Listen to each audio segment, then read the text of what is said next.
Hello there, ladies and gentlemen. Hello there, ladies and gents. Are you ready to rock? Welcome to Goonies World. I'm Ryan, also known as Mean. And joining me remotely, once again, are Sean, also known as Johnny Pharaoh. Who gets Cheap Trick references and appreciates them. I thought you might. And Colin, also known as Goonie. Hi. You didn't get the Cheap Trick reference, I'm taking it. Nope.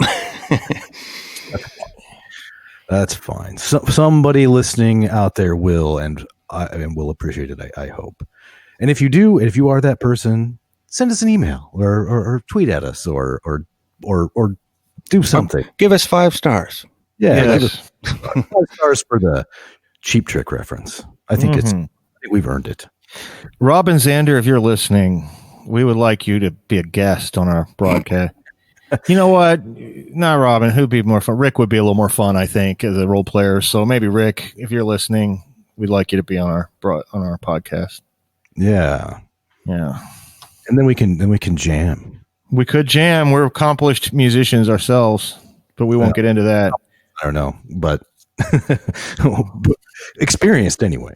So at least the equipment that you guys had from being musicians is what got us started as podcasters. So that's true. But accomplished musicians, you're right, is not the right word. Experience, though, works for me. Fair enough. Yeah.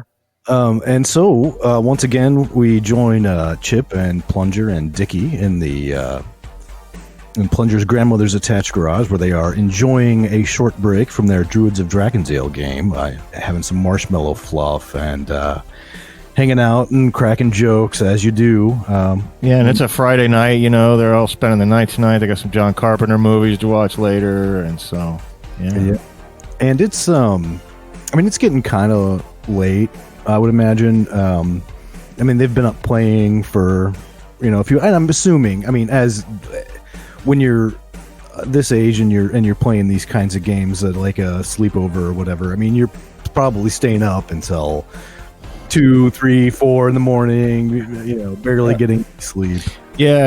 Everybody just falls asleep during the first John Carpenter movie because they're all stuffed on junk food and they're brain weary from too many hours of Druids of Dragondale.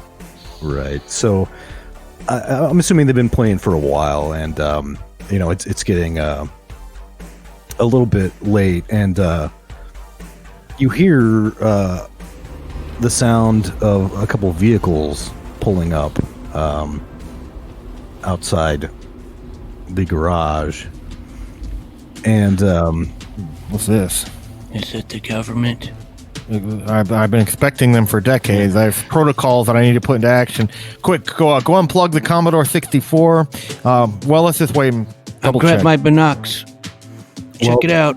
The garage door, you don't need the binocs for long, because the garage door flies open and you see the bitchin' Camaro and a van, and Derek has opened the garage door, and he kind of waves and says, "Hey, dude, just gotta unload the van here." We thought you were a government spook. No, not this time. I thought you guys were going to be, I thought we had the youth of, you're not going to be coming back here to practice, right? You're just unloading and then... Oh, yeah, we're not going to practice this late. No, we get the cops called on us for sure. But no, actually, we just finished a show in Sacramento and figured we'd drive back to town to go to bed. Good show? Yeah. Did you get paid a lot? Like $30 like you did last time you drove to Sacramento? We actually made like 120, so that's pretty good. Wow, $120. Wow. You guys are like rock stars. Well, we try, dude. So anyway, we're just going to be unloading some equipment in here for a few minutes. We're going to have a demo tape for you to pass around to all your buddies. So just be on the lookout for that. Don't worry about what he's saying. It's nothing. You guys helped us record that background music we're going to use because we're recording our game, and I'm going to make some loops. He's thanking you for that, or he's saying we should slip that into your demo tapes, and that somehow, the Southern California record company you'll be courting will think that our loop music is right up there with the Dick Kennedys, and Oh, right on. I mean, that's cool. Well, I've seriously, I have some ethical concerns about it. I see myself as more of a film score composer and just don't want worlds to collide.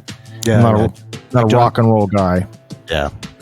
Right on, dudes. Well, anyway, just carry on, whatever you're doing, playing your little game and stuff. We'll try not to bother you too much.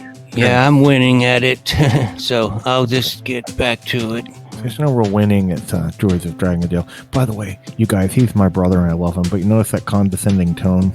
And he's like your little game. He's never really seen eye to eye with that guy. I mean, it's really cool. Believe me, it really helps growing up with him because do you realize how many vicious beatings I would have had by now if Derek was not my brother? But nevertheless, this is a highly sophisticated open format game that should not be referred to as a little game. There's nothing little about it. But I do think we should go ahead and continue if that's okay with you guys. Okay, so episode 2, part 2. Okay, I'm going to go ahead and start recording it right now.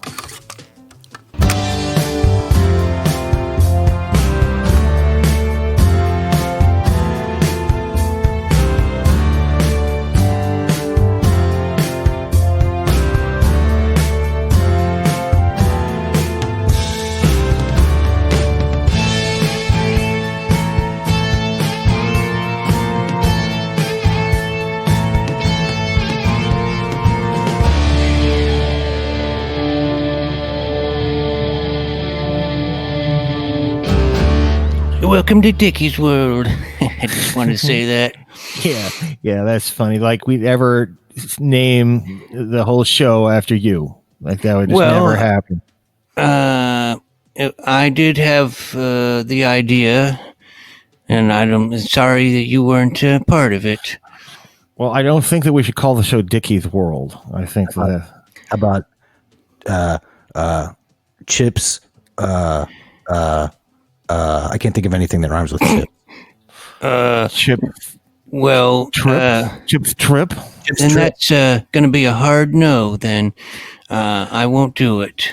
Well, as you can tell, listeners, we don't have an official name for our broadcast yet. I think we should call it, for now, the Druids of Dragondale, or Dodcast, that we were recording here on our cassette tape players, and we're casting it out to the world like a spell. Hopefully, some of you got some of the copies that we made of the last episode, and might have heard it, so you can go back and listen to it to recap. But our two heroes in our fantasy world of the Druids of Dragondale, we have a pugilist who is a powerful fighter named Mÿke Tÿsen, who's Mÿke Tÿsen. He's being played by Chip, and then we have playing a element master, one of the fabled Druids of Dragondale. The element master Wendyl Woolbeard is being portrayed by Dickie. Yes, hello, travelers. And then we have a mostly silent NPC under my control named Silas Seeker. He's a shadow specialist, 11th level. We keep forgetting about him all the time because he doesn't speak much. But you keep forgetting about him. I see him. I know about him. I'm aware of him. He's just in the shadows, but you can't put one over on me. I know he's there. Well, I hope I do remember that he is there more often, because, however, he is only there because we can't get enough players for this group. I still think we should invite Lance from Strategy Games Club, because he's also in Drama Club, and possibly Abby. But at least, I wish Abby's parents didn't hate us. Well, that's just, Me. They hate me. I think they like you guys. Well, that's because we're not threatening. I mean, look at you. You look like, a bad boy in a movie that's going to steal somebody's daughter. And you got your, Ramones t-shirt on. And let's not pretend you don't play up the look just a little bit. You remind me a lot of my brother. I know at least part of you wants to be seen as bad for dating somebody's daughter. But I'm not going to get into the psychology of it right now. But I admire you too. Don't get me wrong. Having a friend like you has been a real man. Ever since the first time you remember that first time we all went down into the tunnels underneath the school back when we first met at the Strategy Games Club. That changed our lives forever. I'm sure we can imagine. We've been through a lot together. Poor Dale, man. Yeah. But we also have some more adventures we need to get through together, starting now. So, your heroes, after fighting some hoblins in the middle of the night, have woken up about a day's journey away from the tower town, going into the valleys where somewhere within lies the heap on the borderlands, where you intend to make your heroic way and clear them of whatever dangerous pestilence inhabits them, and perhaps set yourselves up as great rulers and lords. You have, of course, heard various rumors about these lands you're traveling through. You've heard there's a strange old hermit who has the key to great treasure, if only you can answer a riddle. You have heard there's bands of wicked men who are roaming around the place. You've heard they are trying to find the the castle of the Amber Princess. And the castle of the Amber Princess, who was a Guelph princess, she lived thousands of years, very beautiful, once ruled over these lands, but has disappeared, and no one knows where her castle went to. And so somewhere in this mysterious forest is that, or at least the wicked men who are roaming around think they are. The wicked men have been known to hang corpses in trees of people who disagree with them. I certainly hope you don't run into any wicked men. But if you do, maybe you will dispatch them as handily as you dispatched the hoblins who attacked you in the middle of the night last night. I can't remember, are either of you wounded from the hoblin attack? Yeah. I have a minor... I am very minorly hurt. I have the power to heal myself with the light of vitality. And, do you seek healing? You're talking to me? Yes, I'm talking to you. Yeah, he's wanting to know if you lost any hit points in that last fight. I did, yeah, but not a lot or anything. I've got like most of them. Okay. I have like 94 out of the 110. Oh God, he got that. I don't have even. Yes, well, that's because you're not a pugilist. You wanted to be an element master. No, but I'm tough.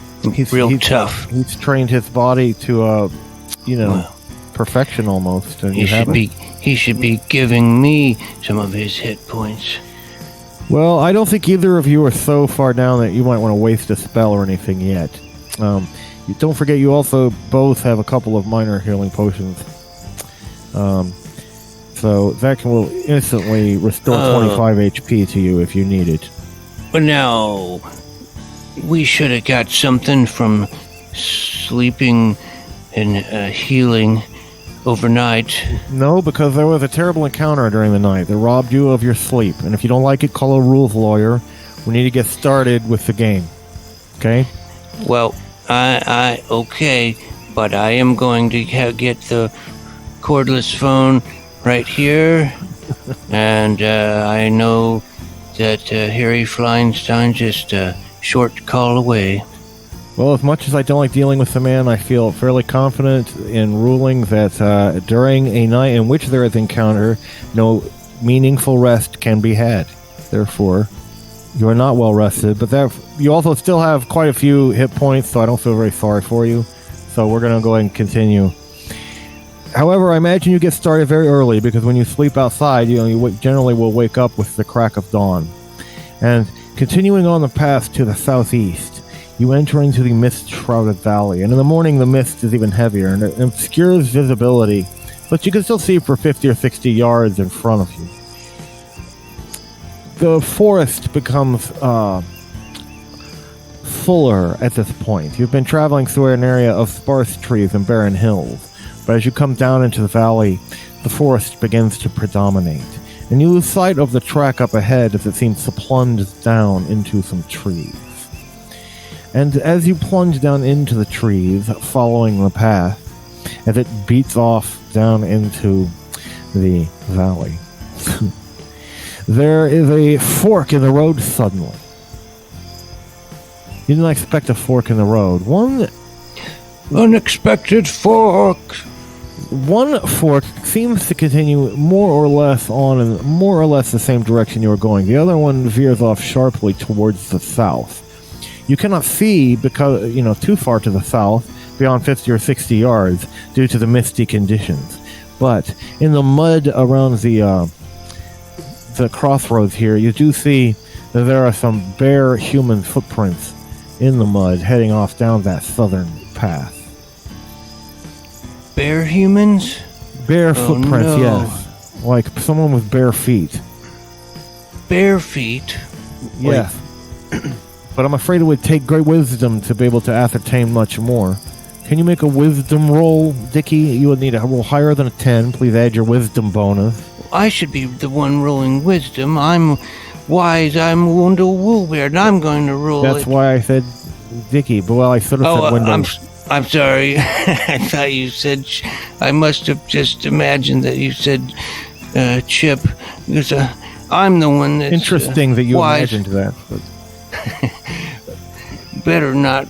Okay, so I rolled a 2. Well, you're not very wise after all, are you? You don't notice anything... I spend a luck using my luck stone. Well, it is the next day, so you can do it, but that's it for the day. You've wasted it right after breakfast. Well, you're not wasting it. You could gain valuable insights from this. I'm just saying that right now what you can tell is that they are bare human footprints who are going down the southern path. I rolled a 2 again. Well, I don't think luck is with you. Well, I mean, I don't have a great wisdom, but I could try it. Sure. Why don't you give it a shot? You better not make it. You better not. You see that he's been peering at the footprints, trying to gather some... You're not more wise than me. Well, on this occasion, I rolled a 12. Well, apparently he is more wise than you on this particular occasion. You're cheating. Well, what you notice is that not only are there bare footprints, but also like little holes in the ground that go with the footprints. At first, they look relatively innocuous, but you realize it's probably an old man walking with a walking stick of some sort, who has gone off down the southern path here. All right, I'm going to try something here.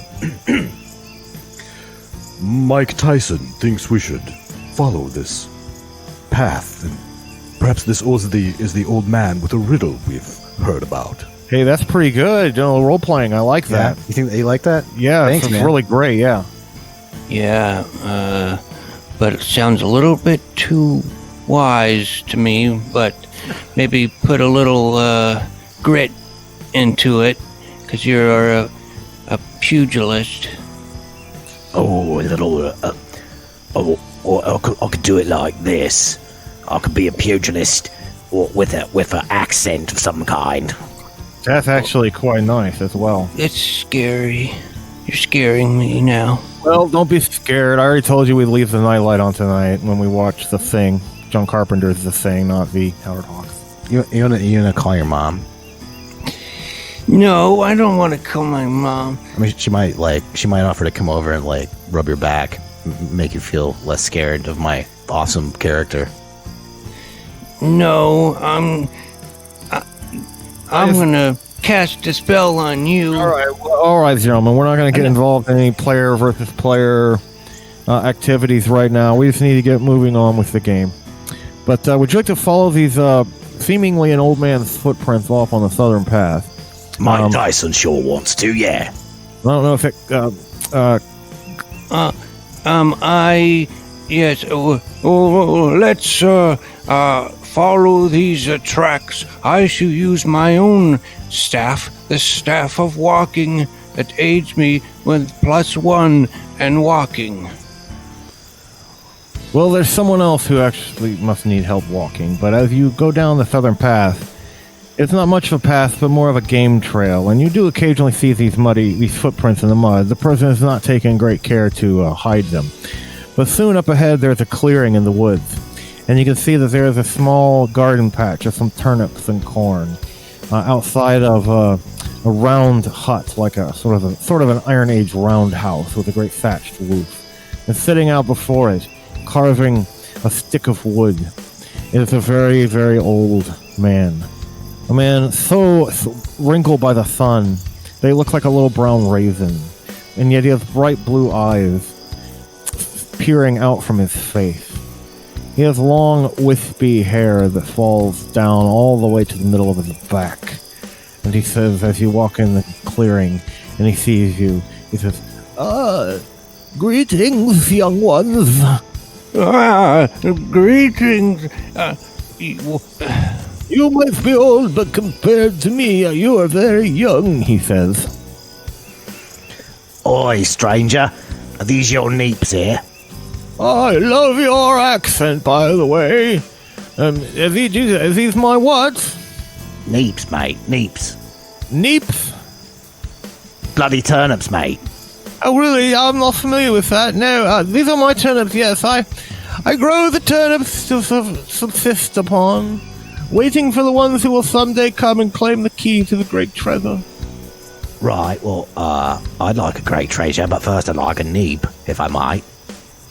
I would be a terrible host if I did not allow some Neeps for my guests. Please, tweak a Neep out of the ground and take a bite of it. I'll tweak a Neep right out of the ground and eat it like an apple. All right. My mom's gonna want to know what tweaking Neeps means. I can't think of any reason why your mother needs to listen to one of our cassette dodcasts. She'll find it somehow and she'll listen to it. We have to listen to it together. Well, later on we'll re-record this, and we'll do a Bible study. Chip, you don't have to do that with us. Anyway, let's not worry about your mother right now. We spend too much time talking about Dickie's mom, and less time talking about the game. So, where were we? I'm sorry. Oh, yes, you were speaking to the old hermit. Could this be? He's mentioned having the key to a great treasure. Could this be the hermit of whom rumor has spoken? Aye, mate. Are you the hermit of whom rumor has spoken? It could be, for many rumors have gotten around about me, for it is well known that not only do I eschew normal society, but I carry with me the key to a great and powerful treasure. Oh yes, but I will not give it to just anyone, but only one who has proved his worth. Now, I'm not the sort to just come over here and stab you and take it off you, but I'm surprised someone hasn't tried it. No one knows exactly precisely where it is, and unless you know exactly precisely where it is, you could never beat it out of me. You stick it up your arse, didn't you? Chip. Sorry. Sorry, I'm just getting into it. No. You're possessed. I think, just in a little aside, Plunger, I think Chip is one of his past lives has crept back in because, well, that's it. He's freaking me out a little bit. It's how good he is. It's very convincing. Well, we would not have expected that he have law of ninja training either, but he turned out to. Some people just are naturals with accents. It just comes from watching a lot of late night television, things like that.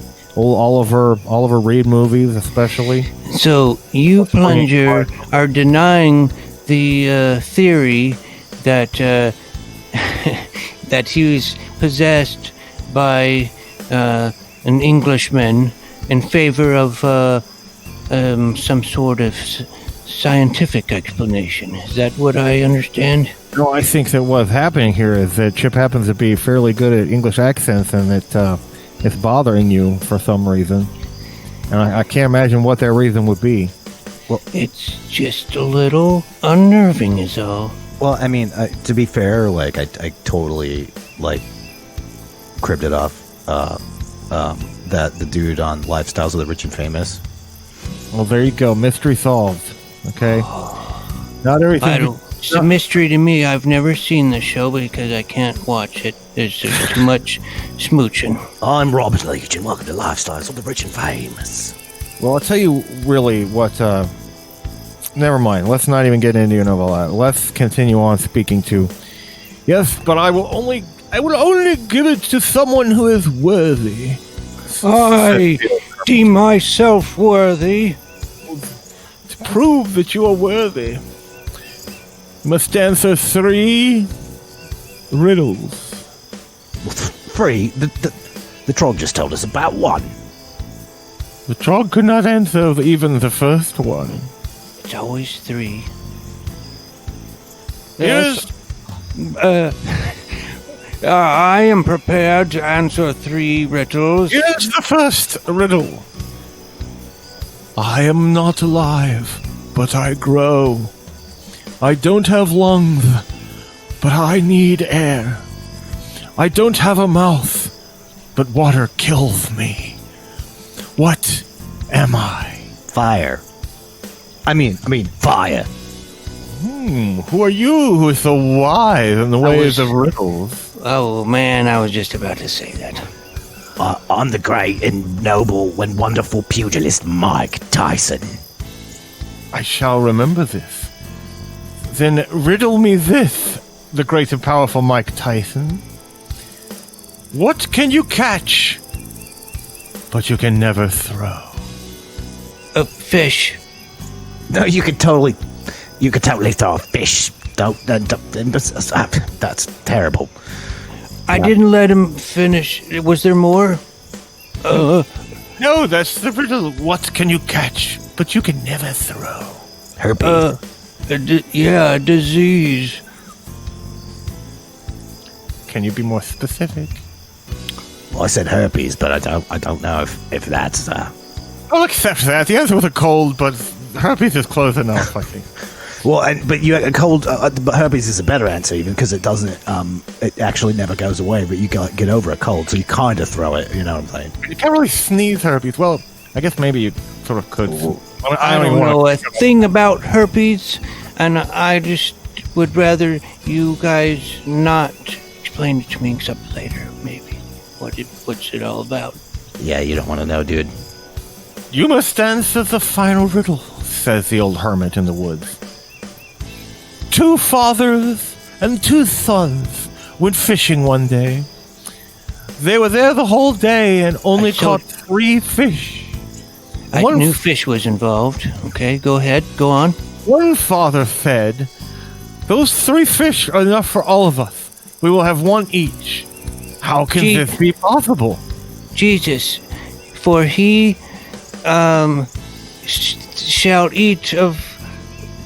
I know not who this Jesus is of whom you speak. Oh, what? Can you say that riddle again? 2 fathers and 2 sons went fishing one day. They were there the whole day and only caught 3 fish.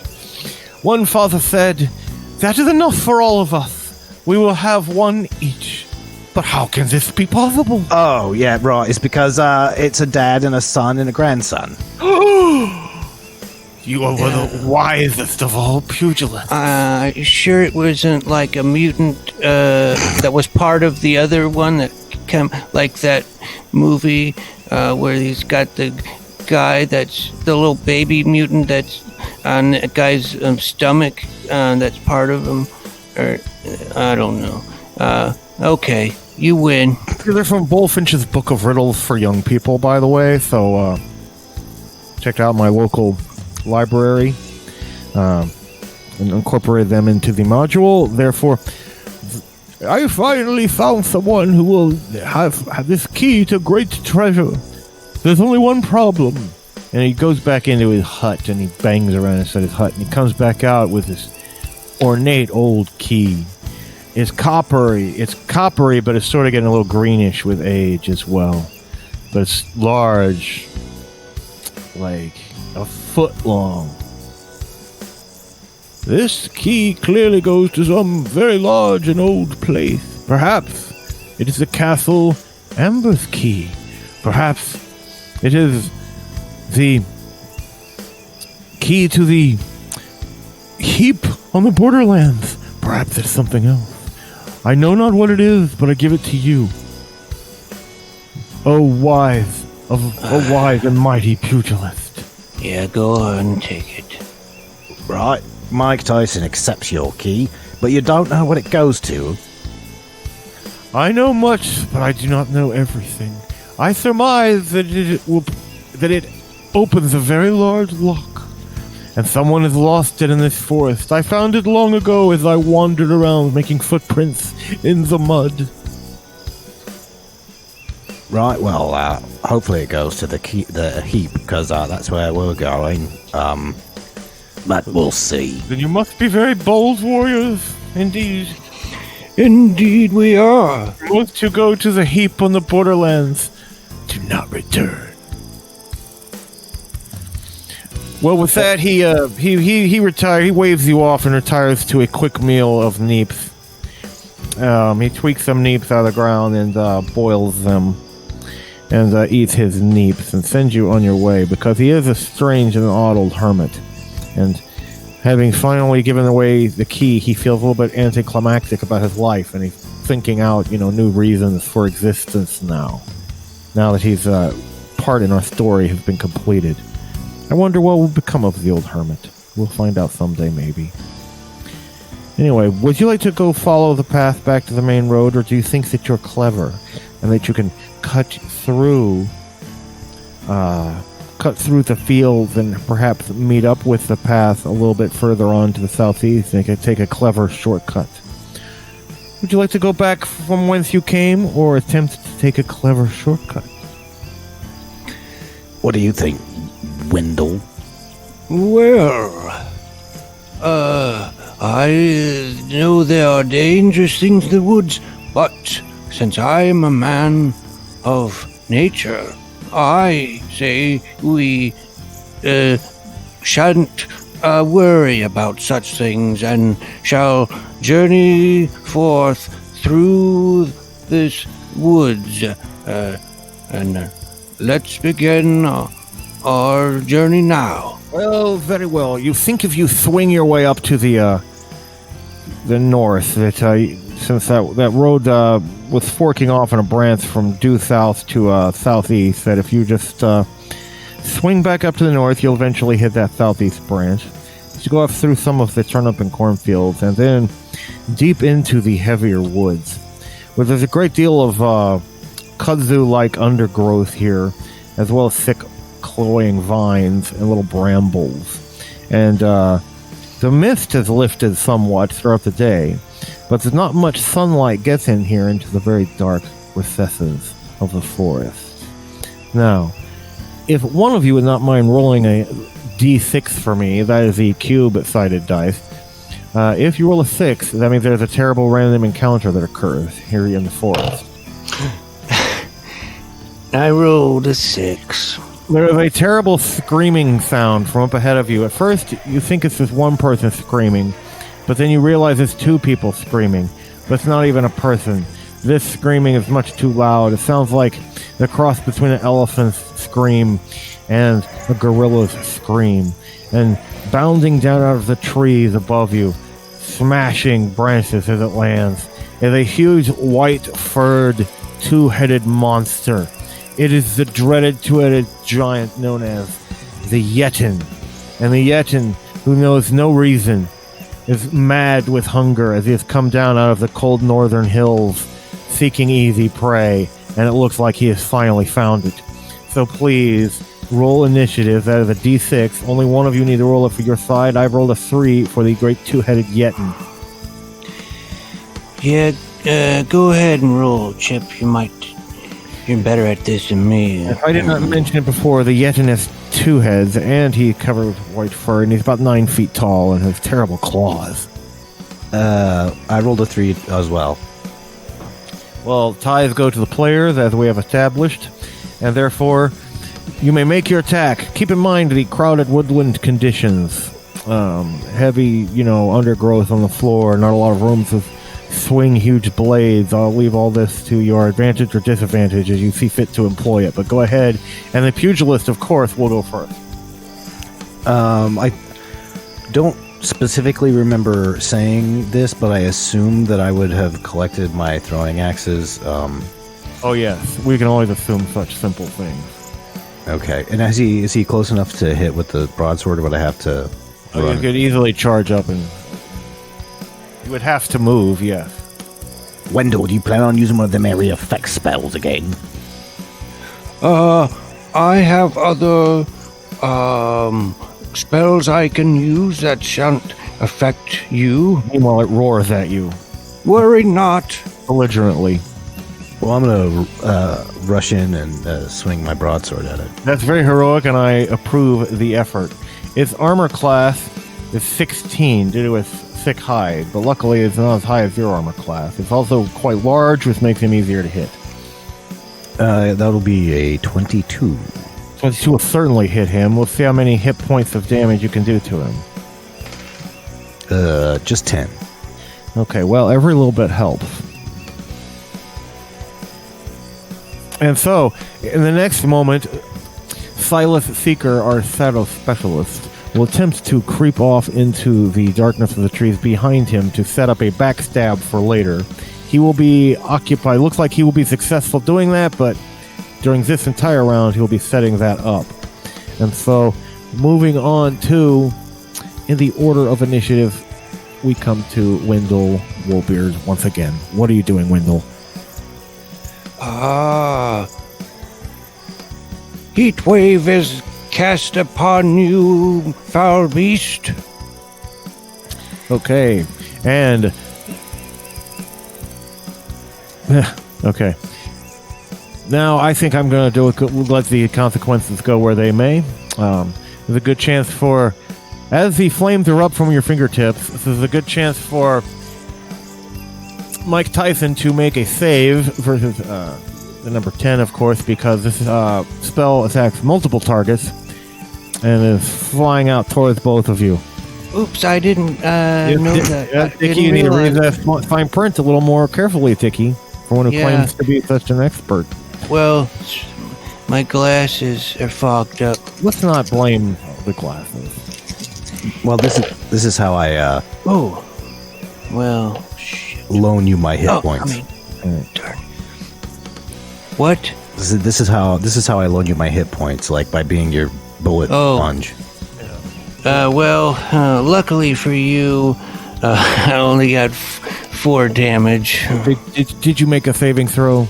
I succeeded, yes. Oh, good. Well, you don't take that 4 damage, but you do 4 damage at least to the Yetin. All right, and so the Yetin now, quite angry, he lost the initiative, and he will attempt his claw bite attack routine, and he, of course, the closest person to him is Mike Tÿsen. And so he first attempts to claw Mike, but he gets an 18, which is not quite good enough to hit Mike. And he tries to bite him, and he also just rolled an 18 again, which is still not good enough. At this point, he bounds forward away from Mike and tries to grab Wendyl Woolbeard, and he rolls a 12 and misses, and then he tries to bite him, and he rolls a 9 and misses. And we did get that one hit on you. No, those were both. They both missed Mike Tÿsen as well. However, Silas will not be able to do his backstab since the creature moved. He'll have to move himself again. But we are now at the top of the next round, so let's roll initiative. And I have a 4 here for the Yetin. You want me to do it again, or you got it, Dickie? Go ahead. Oh, I only got a 3. Well, I'm afraid the Yetin will go first, and it grabs. Can I be allowed to re-roll? Because like I kind of just picked it up and dropped it back on the same 3 that I rolled last time. Yes, if you think you can be a 4, you may spend a luck. There's only one 3 on a d6, so luck, of course it's the same 3. Well, I know, but it didn't even roll. I mean, I just picked it up and kind of dropped it back where it was. So I think I should do a proper roll, like you were showing me before, where you just like shake it all around and then drop it. But then I got a 1, so I made it even worse. Made it even worse for yourself. Well, that's the way it works sometimes. Well, then we revert back to your original roll. That's not the way it works, unfortunately. But anyway, the bottom line is because time is not going to go backwards. I'm afraid that you, Wendyl Woolbeard, are hit with one of the claws for 6 points of damage, and then you are also hit again, this time with the 19, with a bite for 8 points of damage. Please just add over. How much did you say altogether? Well, I don't remember altogether. He rolled some damage, as I told you, and then he rolled 8 more after that. 6 plus 8, so 14 altogether. Oh. 14 damage altogether from the thing. And then, of course, he cannot reach directly anybody else without moving, and he's not going to move again. So, you know what? Just to be a dick, he's going to use his other claw attack on you, but he misses Wendyl and gets a 15. And then he tries to bite you, but he gets a 2. And so, it is now the turn of your party, and pugilists go first. That'll be 22 again. That certainly hit him. For 12. Well, that's kind of damage more like in the range of what we want to be doing. And then, leaping out of the trees with a backstab, which will succeed, comes our good friend Silas Seeker, who will double that damage. No, he'll quadruple it. So there will be 28 points of damage further. So you all have done 54 points of damage to the great, terrible two-headed Yetin so far. And then it is Wendyl Woolbeard's turn. What do you do, my friend?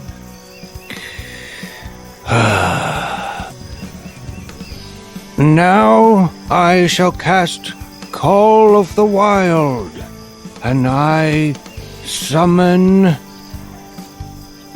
a Wolverine. A terrible Wolverine rips out of the ground, attacks them with his mighty claws. It has 2 attacks per round. And the Wolverines don't. Oh, never mind. Go ahead. Well, this is a magically summoned Wolverine. The first of the 2 Wolverine strikes, though, actually hits for 11 points of damage, which is quite substantial. It's 65 points of damage to the thing so far, and then we are on a new initiative roll. So I have just rolled a 3 again for the Yetin. I shall roll this time, and I got a 2. Well, I'm afraid the Yetin will go first. And this time it will do one of its claws and bites on Silas. And I'm afraid he will hit Silas this time. And he'll do 10 points of damage to Silas. And then he will also try to claw and bite Wendyl, who because I think he sees Mike Tÿsen as a bigger threat, who's just come in, but he did miss with that first Over the Wolverine as well. And yes, but he actually misses both attacks on that second time. And so that's where we're left with him. And we're going to move on to Mike Tÿsen, our pugilist, who is here and willing and swinging that sword. He hits for 14 points. 14 points of damage. We take this up to 79 points of damage that you have done to the terrible Yetin. Can you do more points of damage to him? Can you kill him? We do not know. And it is now Silas's turn, and he'll just make a normal attack, but he misses and rolls a 3. What do you do, Wendyl? Now you shall taste steel. I strike with my +2 Vorpal Sword of Chaos. And I got a 19 to hit. 19 is going to do the trick. And for damage, it's G8 +3. I roll 5. 84 hit points of damage. Soon you will perish. No, it's Paris. It's perished already. It's perished now because it had 80 hit points. I have vanquished you. And the great two-headed Yetin falls to the ground, crumpling first to its knees and then slumping over. Unfortunately, it's a dumb beast and it carries no treasure with it. But it's not the kind of thing you want to find wandering around the forest, but this is what happens when we go off the path and traipse through the forest. However, you'll be happy to know that not long after that you do come across the southeastern road again. And you can pick up your trail and continue on where you left off. And after not too much longer, though, perhaps another hour's walking through the forest. But of course, this road, as I say, is very broken and old and easy to stumble upon, and it's overgrown with large tufts of grass coming up through it. And the forest is fairly close by the road, but soon you come to yet another fork in the road, where the main path seems to twist off a little bit to the northeast, as if it's moving in some great zigzag shape through the valley that would maybe only be apparent if you looked at from above, perhaps. But here, right at the crossroads, is a great silvery blue lake with crystal clear waters. And there's a path running off to the north, a very fine road. Well, at least it was fine in ancient times, much finer than the main path that you've been walking on, for it looks like a pathway of purple brick, of course now fallen into much terrible disrepair. And every now and then, the purple bricks are mixed in with blank spots, bricks that have been purposely removed in the pattern. So you're not sure about that, but certain kinds of bricks must have been valuable because they've all been taken away long ago. That path leads off to the north on the other side of this crystal blue lake. And there's a sign here as well.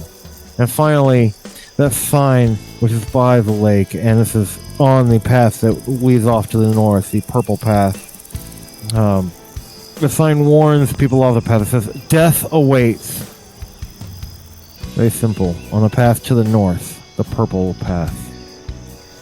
And here's a crystal clear lake, which you may or may not have heard some rumors about. And I will leave you now to that classic decision that awaits all adventurers and dungeoneers. Which way do you go?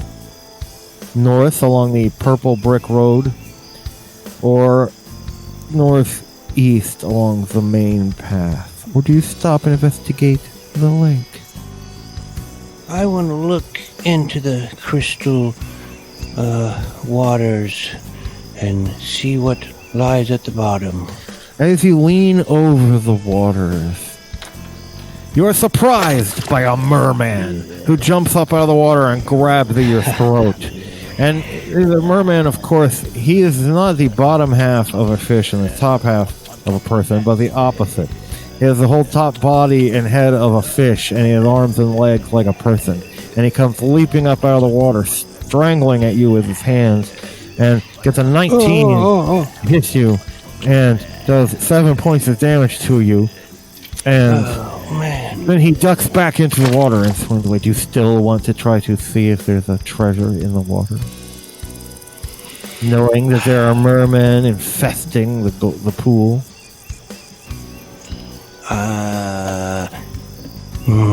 Let the mermen be for now. I say we continue on. Wait, which path to the north do you think wise to take? Well, I don't know. I'm not sure which one would be towards the heap and which one. I mean, I assume one goes to the heap and one goes to the palace. Yeah, I mean that seems to make sense. The so-called Castle of the Amber Princess, you mean? Yeah. Yes, I think you're probably right. I think you are probably right. I mean, either one would be a fine place to go, probably. Well, I think the one that says death awaits is an invitation to challenge that. I will point out that the sign actually does not look, it's not like some ancient carved sign. It looks like it's made fairly recently by someone with fairly poor penmanship. As if to warn you off the purple brick road. Mm-hmm. Yeah. In defiance, we shall stride upon this road. Well, if that sounds all right to the other members of the party, then we shall continue north along the sad remnants of the purple brick road. And you begin to wonder as you walk by, and it tells you like every fourth or fifth brick has been removed, that if maybe in ancient days those other bricks were not made of amber itself. You can see that would have made a really lovely pattern in the color. However, you travel past the lake, leaving whatever treasure may be within the lake to the tender mercies of the mermen. Hope that, I'm really surprised that you didn't go investigate the culture of the mermen there, Dickie, since you've always been so fascinated with them. I bet you me to be a merman. I thought it was the other. I thought they had fish feet and legs. You're thinking of mermaids. Mermen are very different. It's the ultimate curse of that race. That's why mermaids are always going after human men, because, the whole top half is so repulsive of the fish. But never mind. Moving on to the north, along this old remnants of this purple brick road, you come upon a corpse hanging from a tree. You've seen this sort of thing before. In our last episode, you'll remember the pie-selling woman was selling pies beneath the tree. And do you remember who she said was hanging the corpses in the tree? The bad people in the woods or whatever. The baddies, the wicked men who were wicked, seeking out the palace. But there's a sign, a placard hanging around this corpse's neck, and it says, "He couldn't read." And loser.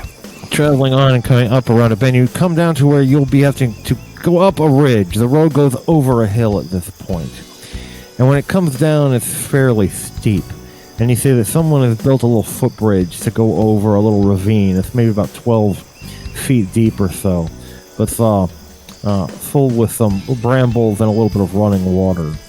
And as you're crossing over the ravine, it shakes very violently underneath you. And you look down and you see this terrible jelly-like substance oozing up on either side of the footbridge, reaching out to batter you with huge pseudopods. This must be the horrifying, the terrible ogre jelly that you have been warned about. Do you wish to stay and fight, or do you wish to attempt to run away? For now is your only chance to run away, and even that is not guaranteed. Or will you be brave and fight the ogre jelly?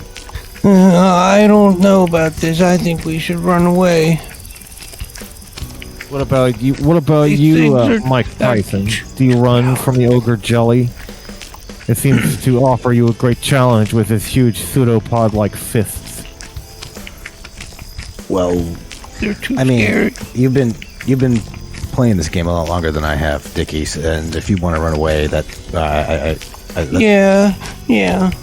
I want to run away. All right, then both of you, please make saves. You will save versus pseudopod, please. You will need a 10. I'm sorry, I did the rules wrong there. You won't save versus a 10. What you'll be saving is versus his attack roll, so you might not have to save at all. But, I'm happy to announce that Mike Tÿsen gets away clean-handed. Doesn't even need to make the save, but I do believe that Wendyl Woolbeard will have to make the save. Did you make the save, Wendyl? Yes. Well, that's lucky for you. Otherwise, you would have been grabbed. And so it's a great roar of frustration. Sounds like a great bellows of air being forced out of pores in its body.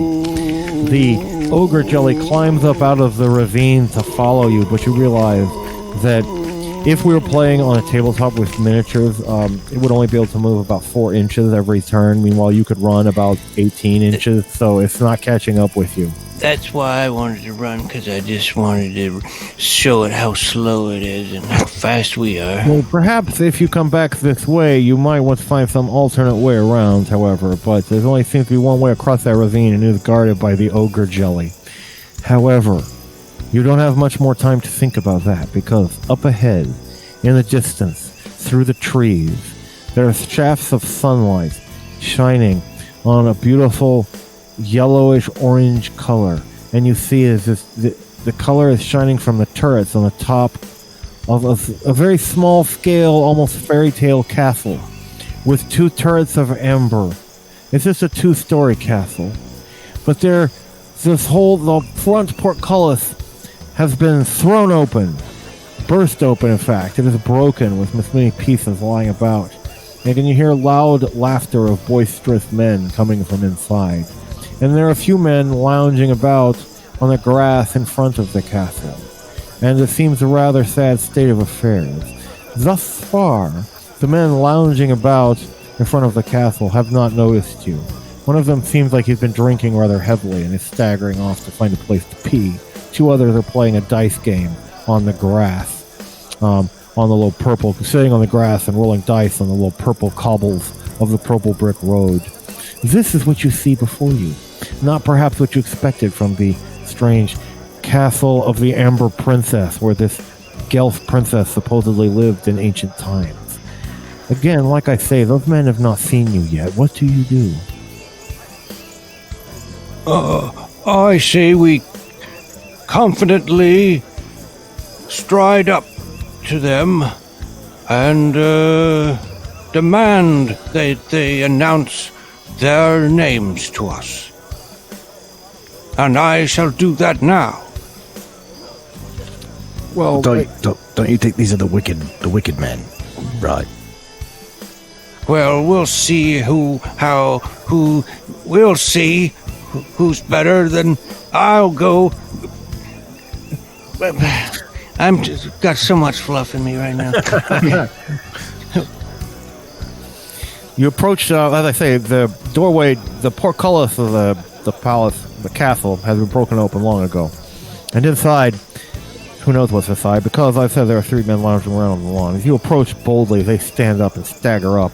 One of them hollers and to some men inside the castle. And you see a man in silver armor comes and he's standing in the doorway of the castle. And behind him is a man in bronze-colored armor. And behind him is a man in gold-colored armor. And there must be about a dozen of these other men, but those 3 men look like the leaders, and they're the ones who have been called to the door of this castle of the Amber Princess. As you are boldly approaching and saying what? Greetings, I am Wendyl Woolbeard, a druid of Dragondale. And who might you be? First, you are coming here, so I will ask the questions, says the one in silver. Who is your friend who strides so boldly beside you? I'm the famed pugilist, Mÿke Tÿsen. Well, you can't be that famed because I've never heard of you, says the one guy. But I think I might be growing out of my list because sometimes when I'm role-playing a character, I start to lose it. So you never know. I mean, they said I would grow out of it eventually. We'll see. But, now, I am Sir Ocelot, says he. This is my brother, Sir Puma, and my other brother, Sir Lynx. And we have come here, and we have taken this castle of the Amber Princess. Me and all of our men, and we're not going to leave here until she agrees to marry one of us. So you are not wanted here, and you can kindly piss off, says Sir Ocelot. Oh. Well, they sound like a bunch of pussies to me. Yeah. Well, I meant like a cat, because they're all named after cats. Oh, yeah. Yeah, you're right. You pussies. Oh, I didn't say it out. Don't say it out loud. You're almost like you're not bitches because those are female dog, but you're pussies. Yeah, I found a loophole, so I can say that. I don't understand your modern day slang. You 3 are, shall be, made to perish at once. Now I cast a spell on you. Okay, well, as you raise up your arms to cast a spell, let us please go ahead and roll for initiative. Now, you're not inside the castle. You're still outside the front of the castle, so you have no idea what's in there, how many more men are in there. But let's go ahead and roll for initiative. And I've got a 6 over here for the wicked men. 5. Crap. Okay, well, I'm afraid the wicked men will go first. And when they see you beginning to cast a spell, then the wicked men launch arrows. I had them surprised. I should get a surprise roll. They weren't expecting me to suddenly cast a spell. I've got Larry Feinstein's number. Just test me.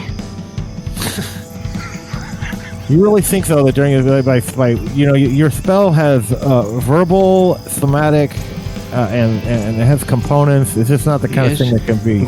Plus, I announce it ahead of time, but but that's just the old ways. That's gentleman combat, but they're scared. They wouldn't. Well, they're certainly not gentlemen, and as I was about to say, 2 arrows are launched from the battlements, but I just rolled these sixes and not d20s. So, the first one misses you, lands at your feet. So does the other one, Dickie. And then Sir Ocelot, Sir Puma, and Sir Lynx just say to the other men, "Go get them!" And 3 of the men charge each of you. And, oh no, a 19 does hit Mike Tÿsen, who will take, luckily for him, only 7 points of damage. And then the other will miss him, and then the third attack will get a 4 and miss. And then on Wendyl Woolbeard, one comes in and strikes him with a 17, and he will, oh my goodness, that is going to be 11 points of damage. The second one misses with an 8, and the other one misses with a 7. Meanwhile, Sir Ocelot and Sir Puma and Sir Lynx are merely laughing smugly from their safe place in the broken portcullis of the castle as their men do their dirty work. And it is now your turn. What do you do, Mr. Pugilist? Well, I'm gonna do him good with the broadsword. Although it is kind of tempting to just run up and take on the pussies, but I'm not gonna do that just yet. All right. Who are you running through? The ones who you're, the 3 who are fighting you. The 3 who are fighting you right now. Is that who you're attacking? Yeah, just like one of them at random. Right. All right. Here we go. So that's going to be a 26 to hit. Oh, that certainly hits him. His armor class is 17, and they are fairly well armored, but that hits him. For 13 points. Okay. And what'd you say that armor class was? 17. 17 is their armor class. Now, meanwhile, Silas makes an attack with his scimitar, but he misses. He only gets a 4. And how about Wendyl Woolbeard? What are you doing? Do we finally cast that spell? Yes. Well, no. I shall drink of a minor potion of healing. All right. Well, and I shall gain 25 hit points. That's right. You will regain them quickly. That is, of course, all you can do in this turn, but is a wise thing to do. However, there's still many people around you. Maybe you can get the initiative on this turn, though. Oh, I just rolled a 6 again, though, guys. If you can roll a 6, then maybe. Good luck, dude. Ha! Luck is with me. A 6 has been. Oh, well, look at that. Well, you guys win ties, and so maybe you can press forward the advantage that you just acted. You can act again. Of course, all of these each of you is still surrounded by 3 of them. 3 of the lower rank and file fellows. Meanwhile, Sir Ocelot and Sir Puma and Sir Lynx are still mocking you and laughing at you from the portcullis about 30 yards away. So, you guys have the initiative, and Mike Tÿsen, the pugilist, what do you do? I'm just going to hit the guy, swing at the guy that I hit last time. Go right ahead. You've already done 13 points of damage to him. And that will be a 19. That certainly hits him. Ooh, that's going to be... That explodes. Oh, here, exploding. Oh my gosh, does it keep exploding if I get another... You're the exploder. Holy shit. Okay, that's going to be... 16, 22, 29 points. That's enough to kill him, and because you are also a cleaver, you may make an immediate free attack upon one of the other 2 guys who is on you. Alright, so I'm going to swing at the second one, and that'll be a 25. Well, that's enough to hit him. That is only for 10, however.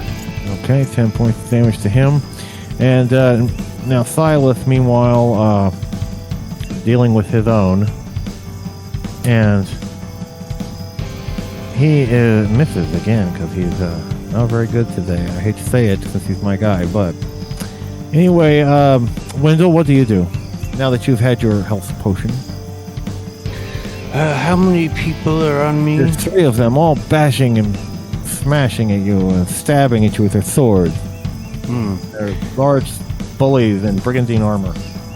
This sounds like a job for binding brambles. Ooh, I think that's a good idea.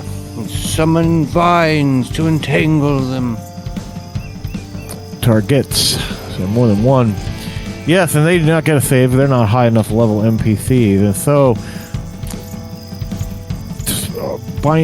binding brambles erupt out of the ground and totally neutralize the three who are fighting you as they cry out, stabbed with the little thorns that are in the brambles, and make things worse, scratching themselves as they struggle to get out. And those three have been utterly immobilized for the moment.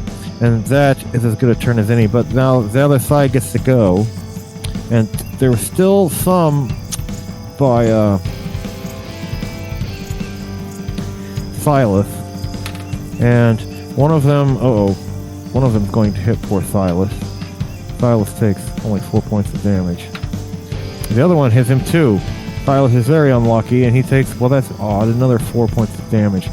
But then there's a loud whistle from the portcullis. And the remainder of these assailants are called off. And Sir Ocelot and Sir Puma and Sir Lynx slowly step forward. Well, says Sir Ocelot, we see how you have done against our rank and file, our minions. Now you will see how well you fare against 3 real heroes, 3 real men. It will be one of us who marries this Guelph princess and becomes ruler of these lands. Certainly not you. Now, how about you? He says. And of course, it's your turn though, so you may go ahead and act, Mr. Pugilist. Okay, so just the 3 guys. That'll be, it's only a 16. I don't know if that's gonna hit. They have a 17 armor class as well. Their dexterity is somewhat less, their armor is somewhat heavier.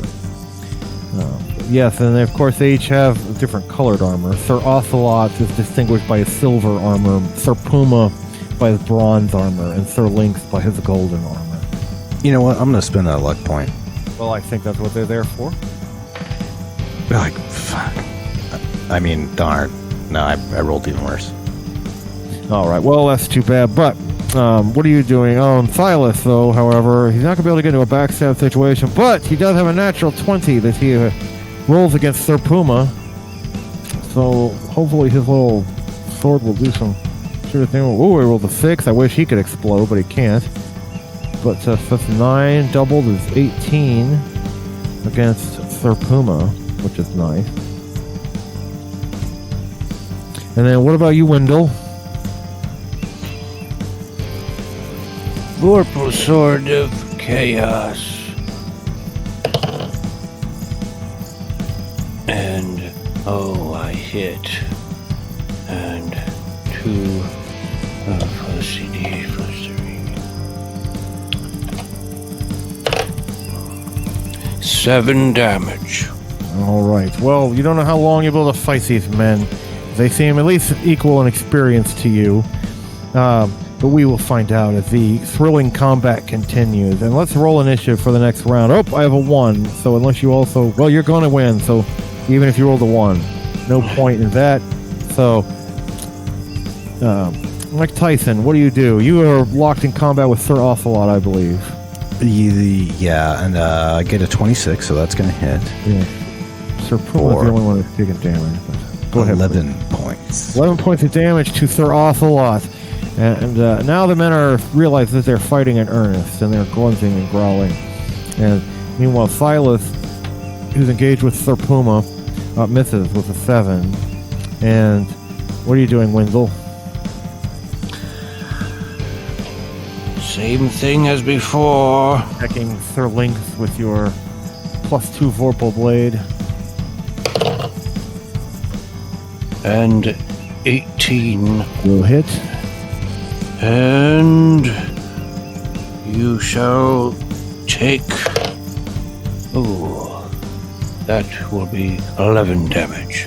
11. Okay, and stunning onslaught, the 3 brothers, as if agreeing at the same time to enough is enough, all slam into you. Well, that just happens to be a 19, which is going to hit the hardest one of you to hit, which is Mike Tÿsen.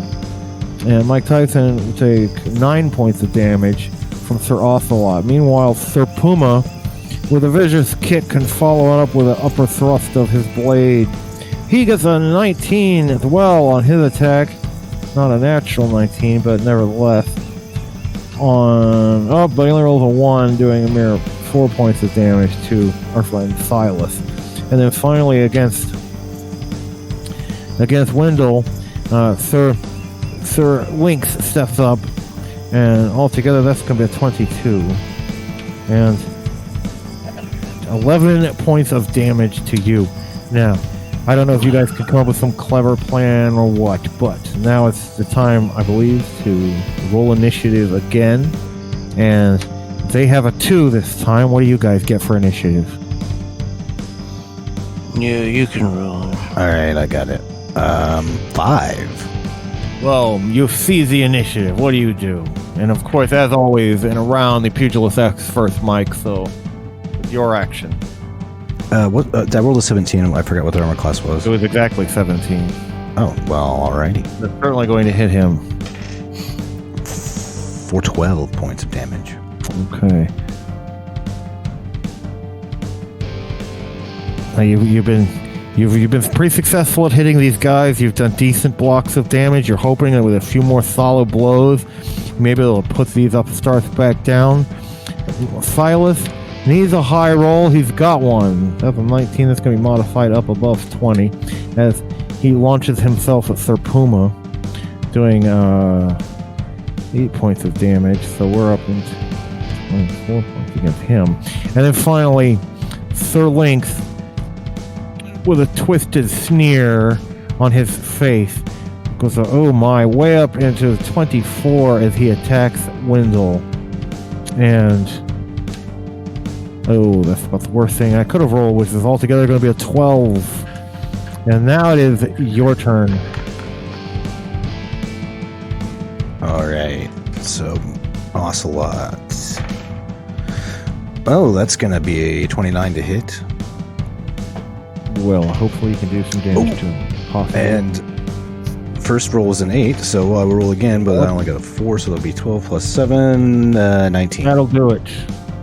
Sir Ocelot goes down with a scream. His 2 brothers roll for morale, but they are too enraged and they will fight on. And Silas, I will narrate as plunger. Silas rolls and gets a 17 exactly with his bonuses. And in doing damage, he will only get a 5, however, doing a total of 29 to Sir Puma. And then, what about Wendyl Woolbeard? What will he do? He is still fighting Sir Lynx, who has minor wounds. For now, but here is the addition of more wounds, and I cast Jolting Bolt once again. And here comes the Jolting Bolt, and doing a striking 3 to D10 points of damage for a minimum of 15.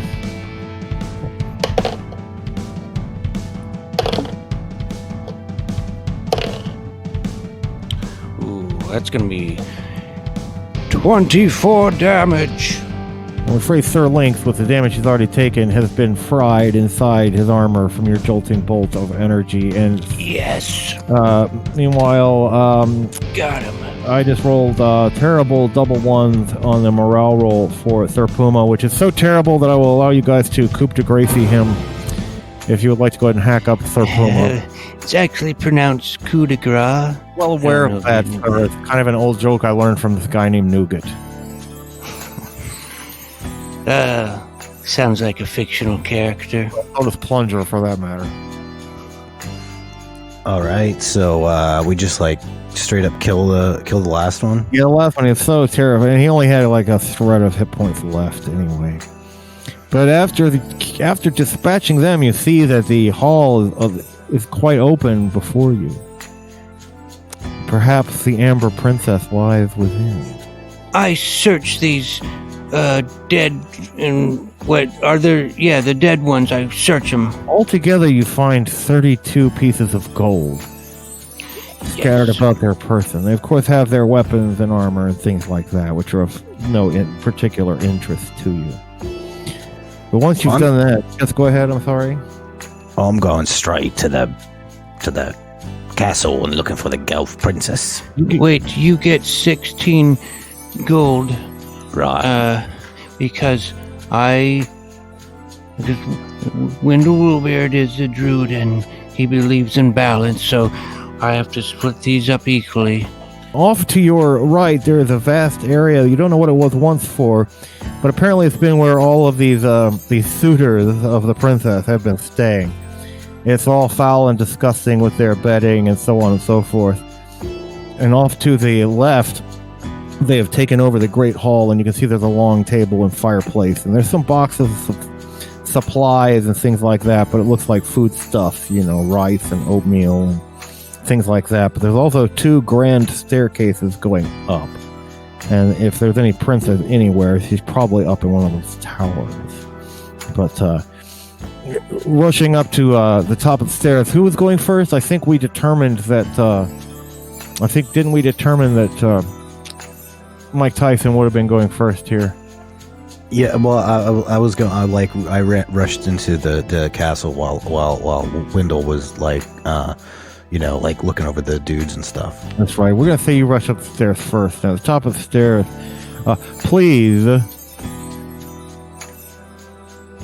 Please make a dexterity roll. This is not a save. This is not a reaction, but it's a dexterity roll, and we need you to beat a 10. I got 12. Yeah, 7 or higher. Okay, good. You realize that your foot at the top of the stairs trips a wire, but you drop down out of the way just as a huge axe blade swings across above you, swings back and forth a few times. You trigger, but were able to remove a trap that someone set up at the top of the steps. And are you following him up the same stairway, Wendyl, or are you going up the opposite stairway? Yes, but you, Silas, why don't you go up the opposite stairway? Very well, I will, says Silas for the first time. And he goes up the other stairway to investigate. And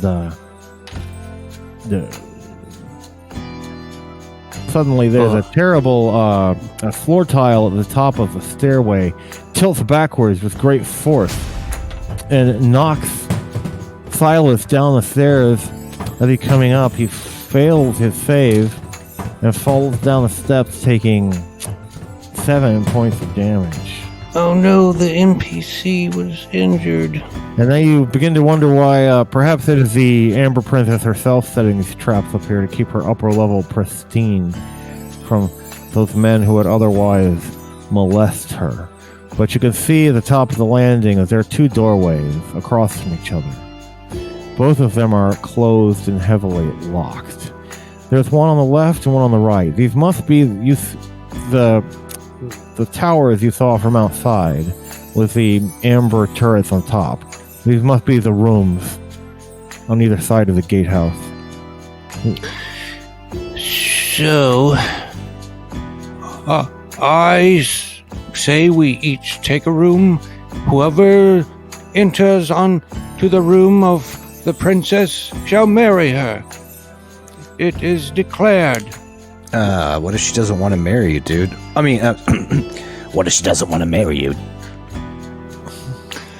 But it is a reward for her freedom. We'll find out very soon. On either side of, again, in the hall, there are 2 doors. The stairway that led to each door were trapped. Silas shakes off his wounds and comes up here, by the way, in case he needs to pick a lock or something. However, you see that one of the doors has a very small lock. It's such a ridiculously small and tiny keyhole that only a very small key would ever be able to fit into it. That is the doorway on your right, which would be the east.